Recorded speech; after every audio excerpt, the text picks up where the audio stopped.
Well, as harrowing details continue to come out in Iraq on ISIS's march toward Allied strongholds, one thing is clear. Critics are charging that the airstrikes on the terror army are not going as we planned or as they were promised to the American people. In his exclusive interview with USA Today this morning, former Secretary of Defense Leon Panetta, who worked for this president for years, said that he fears we are getting into a generations-long battle with this terror army whose aim is to create an Islamic caliphate. Watch this. Yeah, I think we're looking at kind of a 30-year war kind of history here, in which it's going to take a long time to be able to go after these elements. Joining me now, Bret Stephens, Pulitzer Prize winner and foreign affairs columnist at the Wall Street Journal. He joins me now. You know, so the president who wanted to end wars, not start them, has now gotten us involved in a 30-year war with a bunch of barbarians. That's how his critics are going to see it. Look, the truth is it's not 30 years, it's an 100-year war. And the problem that we've had with the Obama administration is that it has imagined that by simply saying that the tide of war is receding, you can make it recede. It's like King Canute commanding the tides to recede and pretending that they are. Well, you can't do that, and you especially can't do that against an enemy like the Islamic State or the wider world of jihadism. You know, look, I think that it's important to stress that if we were able to defeat al-Qaeda and the Shiite insurgents in Iraq in 2 years, we can, with the right mix of forces, do the same thing against Islamic State now. But we shouldn't delude ourselves into imagining that at some point we'll just be able to call it quits, come home, and pretend that we don't have a long-term struggle with Islamist jihadi militancy, because that's going to be the story of your lifetime and mine and our kids' lifetimes as well. But Bret, you know that what happened in Iraq with the surge and the turnaround there took, whether you agreed with it at the time or not, enormous courage. Enormous courage. And General Jack Keane, who comes on our program all the time, was a key person behind coming up with that strategy. And it took a leader who was willing to put it all on the line, despite the polls, despite everything, to put more troops in there and make it happen. What Panetta says, what Mr. Panetta is saying about his own former boss, this is a Democrat, Mr. Panetta, talking about the president for whom he worked, and I put it on the board, this full screen. Quote, President Obama relies on the logic of a law professor rather than the passion of a leader.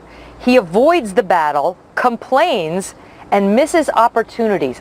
Ouch. Do we have someone in the White House right now who is capable of winning this fight? No, we don't. And that's, one of the points that the Wall Street Journal made, especially as Obama entered his second term, is that he had surrounded himself with what we called a flock of doves. You used to have people like David Petraeus and Mr. Panetta and Robert Gates surrounding the president. Now you have Susan Rice, you have Chuck Hagel, you have John Kerry.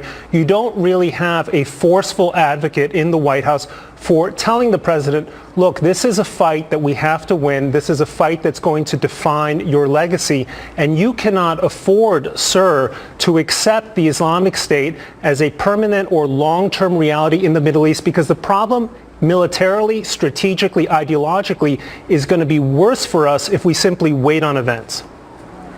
Secretary Panetta was also asked about the president's legacy and what it will be.